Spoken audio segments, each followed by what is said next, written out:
I think that one big question that looms for me is around the data that's actually being collected and around its governance. So I think about a lot of companies in industry that are requiring their employees to wear Fitbits so that they can lower their insurance premiums. Does anybody have to wear a Fitbit for work?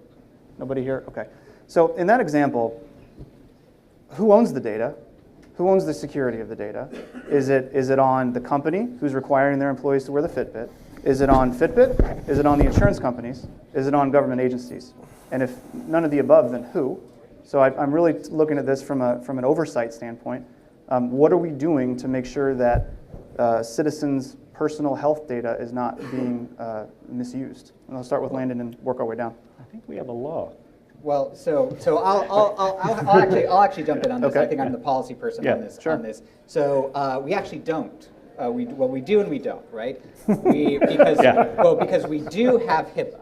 Yeah, right. That's what I was referring to. We have HIPAA, but HIPAA only covers health information that's actually produced by a healthcare provider.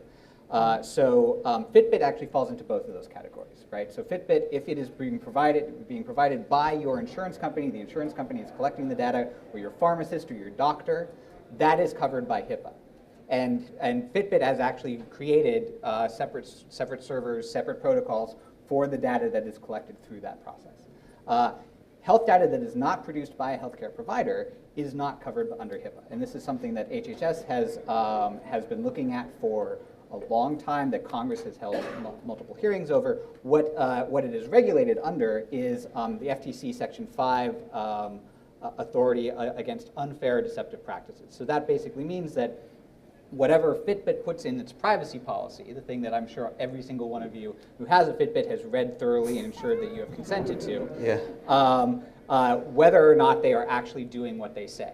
And that's the deceptive practices. The unfair is whether those practices are actually okay. And the enforcement of the unfair depends a bit on who the sitting FTC commissioners are.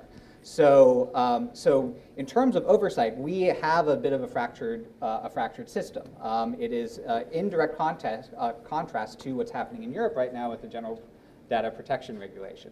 For those of you who might have any business over in Europe, I hope that you and yours are thinking about this and thinking about compliance, because this is going to hit like a freight train. And that is very much top-down compliance-based regulation. Whereas what the U.S. does is primarily self-regulation. You know, you self-attest what your practices are going to be, and then that's enforced by the FTC, with the exception of children's information, health data that's produced by a health provider, and credit information, financial and credit information. So that is the active oversight. But a large thing that, in terms of how you relate to the government, what's going to happen, and what I think you're going to start seeing more of as more of these devices start collecting more and more data, is contractual clauses, right? Is the government agencies being actively concerned that if you are collecting PII through this device, and if it is going through your servers, that you are actually following the government policies and you are not all inadvertently breaking the law.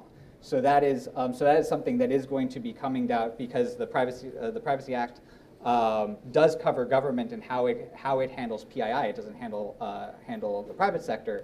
But if you are providing data services for the federal government, as some of you might already be aware of this. This is going to be something that if your manufacturer is moving into this space, you're going to have to consider.